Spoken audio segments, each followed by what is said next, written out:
Hello everyone, it's day 53 and today I have April 25 Indian Express newspaper and there are many important articles in the editorial page also. One is about the Rwanda plan of UK. So nothing important to read the article, just we need to know that which country has planned this Rwanda plan and it is for actually to resettle the migrants that have came from Rwanda. So this was about the Rwanda plan and on the explained page, as usual, there are a few important articles. One is regarding the privately owned property and its redistribution, and another is about the Article 244A, the constitutional promise for autonomy of Assam tribal area. And one article is about the inheritance tax, but let us see if time allows us, then we will try to read that article also. So, this is about the case before Supreme Court: can government redistribute privately owned property? So, as wealth distribution dominates news headlines in India, the Supreme Court on Wednesday began hearing an unrelated case about whether the government can acquire and redistribute privately owned property if they are deemed as material resource for the community, as mentioned in the Article 39B of the Constitution. So, important minority opinion. So, falling under Part 4 of the Constitution, titled Directive Principle of the State Policy, Article 39B places an obligation on the state to create policy towards securing the ownership and control of the material resources of the community are so distributed as the best to subserve the common good. So DPSPs are meant to be guiding principle for the enactment of laws but are not directly enforceable in any court of law. Since 1977, the Apex Court has weighed in on the interpretation of Article 39B on the multiple occasions, notably in the state of Karnataka versus Sri Ranganath Reddy 1977. This case saw a seven-judge bench by a 4-3 majority holding that privately owned resources did not fall within the ambit of material resource of the community. However, it was Justice Krishna Iyer's minority opinion which would become influential in the years to come. Justice Iyer had held that privately owned resources must also be considered material resources of the community. Everything of value or use in the material world is material resource, and the individual being a member of the community, his resources are part of those of the community. So, to exclude ownership of private resources from the coils of Article 39B is to cipherize, that is make hidden, is very purpose of the redistribution of the socialist way, he said. So Supreme Court affirms Justice Ayer's opinion. So interpretation of Article 39B was later affirmed by a five-judge bench in Sanjeev Coke Manufacturing Company versus Bharat Cooking Coal 1983, where the court upheld the central legislation that nationalized coal mines and their respective coke oven plants, relying on what Justice Ayer had ruled. It held that the provision takes within its stride the transformation of wealth from private ownership into public ownership and is not confined to that which is already public owned. So this judgment did not mention that Justice Ayer's opinion was in the minority, nor did it mention that the majority specially distanced themselves from it. So we just not be understood to agree with all that the Ayer has said in his judgment in this regard. Justice N.L. Untawalia's majority opinion had held that at that time. So the concurring opinion of Justice Purnan in the nine-judge bench case of the Mafat Lal Industries Limited versus Union of India also relied on the interpretation of Article 39B offered by Justice Ayer and the bench of Sanjeev Coke Manufacturing.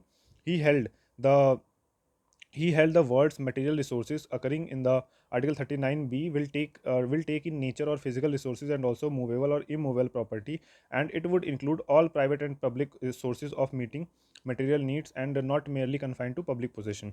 So a few important case laws that we need to remember. One is about the state of Karnataka versus Sri Ranganath Reddy, and another is about manufacturing Sanjeev Coke Manufacturing Company versus Bharat Coking Coal, and in 1983, and one is about the Mafat Lal Industries Limited versus Union of India 1996. So, seized property dispute. The case currently before the Supreme Court arose out of a challenge to the 1986 amendment to the Maharashtra Housing and Area Development Act of 1976 by owners of seized properties in Mumbai. So MHADA was enacted in 1976 to address a major problem in the city: old, dilapidated, and building houses poor tenants despite coming increasingly unsafe. So imposed a cess on the building. So MHADA imposed a cess on the building occupants, which would be paid in to the Mumbai Building Repair and Reconstruction Board to oversee repair and restoration projects. In 1986, invoking 39 Article 39B, Section 1A was inserted to the MHADA to execute plans for acquiring lands and buildings in order to transfer them to needy persons and the occupiers of such lands or buildings. The amendment also inserted Chapter 8A to the legislation, which contains provisions allowing the state government to acquire seized buildings and the land they are built on if 70% of the occupants make such a request.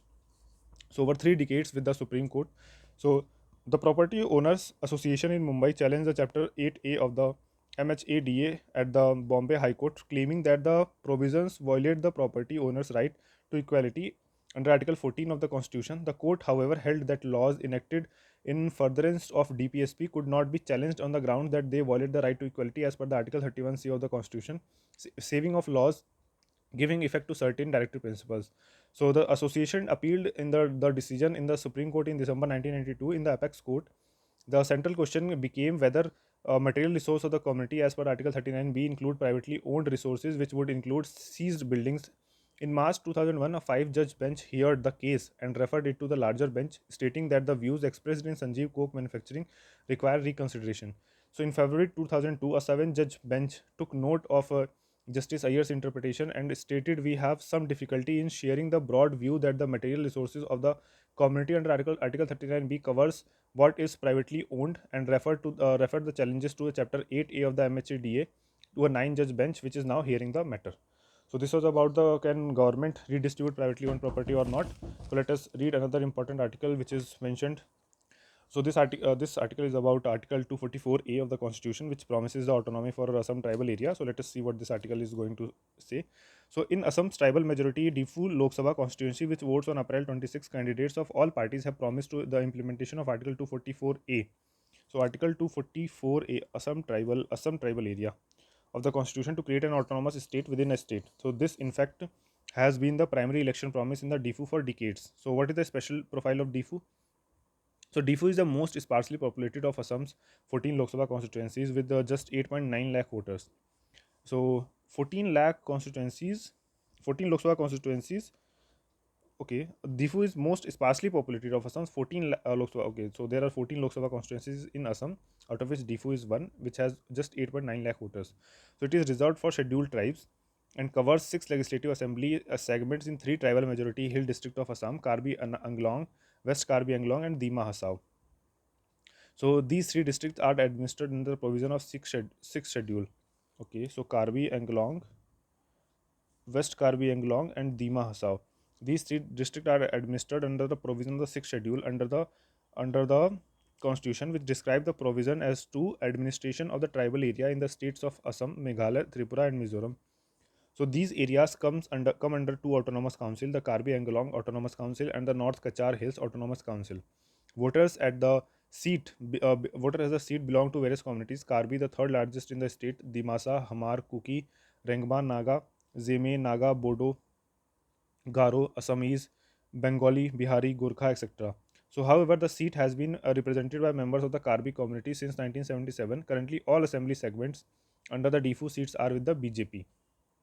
So, what is Article 244A? So, Article 244A was inserted by the 22nd Amendment in the Constitution in 1969, which enabled Parliament to pass an act to form within the state of Assam an autonomous state comprising, whether wholly or in part, all or any of certain specified tribal areas, including Karbi Anglong. So this autonomous state would have its own legislature or council of ministers or both. So this provision goes a step further than the provision under the 6th schedule, so which are already in place in these areas. So the autonomous councils are under 6th schedule have elected representatives for more decentralized governance of these tribal areas, but they have limited legislative powers, do not have control over law and order, and have only limited financial powers. So when did the demand for autonomy start, and how has it played out so far? So demand for autonomy is as old as the movement in the hill areas of undivided Assam, which began in 1950s seeking a separate hill state. The movement resulted in the creation of full-fledged state of Meghalaya in 1972. However, because of the promise extended through Article 244A, the leaders of the Karbi Anglong region opted to remain within the Assam. So, Autonomous State Demand Committee, which was set up as the mass organization to press the press for the region's autonomy and which continues to operate today, along with the student bodies in the region, signed a memorandum of settlement with the state and the central government in 1995 for enhancing the powers of the autonomous councils in the region by increasing the number of departments under the charge to 30 from 10. So the erstwhile autonomous district Lok Sabha seat was represented by the Jayanta Rongpi from 1991 to 1998 as a candidate of the ASDC. The ASDC has a candidate for the Difu seat in the current elections as well. So over the years, as autonomy for the region remained elusive, the demand for implementation of the Article 244A also took the form of an armed insurgency. However, the BJP-led government in the Delhi and Guwahati have signed several peace accords with the militant groups, including the Karbi and the Dimasa. So in 2021, a peace settlement was reached with five militant groups in Karbi Anglong. So Karbi People's Liberation Tiger, People's Democratic Council for Karbi Longri, Karbi Longri NC Hills Liberation Front, Kuki Liberation Front, and United People's Liberation Army, under which greater autonomy and a special development package of rupees 1,000 crore over 5 years were promised. So last year, an agreement was signed with the Dimasa National Liberation Army along the same lines. So what was the parties promising now? So the signing of the peace settlement has not succeeded in putting the lid on discussion around 240 Article 244A. The outgoing BJP MP from Diffu, Horen Singh Bey, is himself a former Karbi militant who was General Secretary of the United People's Democratic Solidarity, which had signed a memorandum of settlement in 2011 with the center and the state for enhanced autonomy with special packages for the KAC, Karbi Anglong Autonomous Council. Okay. So during the 2019 campaign, Horen Singhbei spoke of his dedication to the autonomy demand by the drawing on his days as a leader of the insurgency. All other candidates, however, also focused on the implementation of Article 244A as their primary campaign plank. The BJP candidate on Friday's election is Amaring Tiso, a KAC executive member. He has presented a constituency specific manifesto, the first promise of which is implementation of Article 244A. So Holi Ram Terang, a veteran leader of the ASDC and its candidate in the 2019 election, said, "In every election, every political parties highlight this issue, but once the election is done, there is never any forward movement. Even if the BJP candidate or any other candidate promises it here, the party itself is not with them. Not a single party mentioned in their national manifesto. The basic attitude of the successive government has not been to grant any autonomy but to try and take powers back." So this was about the tribal areas. One other important article is about the inheritance tax, wealth tax, and gift tax. So if time allows, please read this article also. And Biden signs TikTok ban bill into the law. Why is this significant? So USA is also banning the TikTok, as India has already banned the TikTok, which is a Chinese company, citing the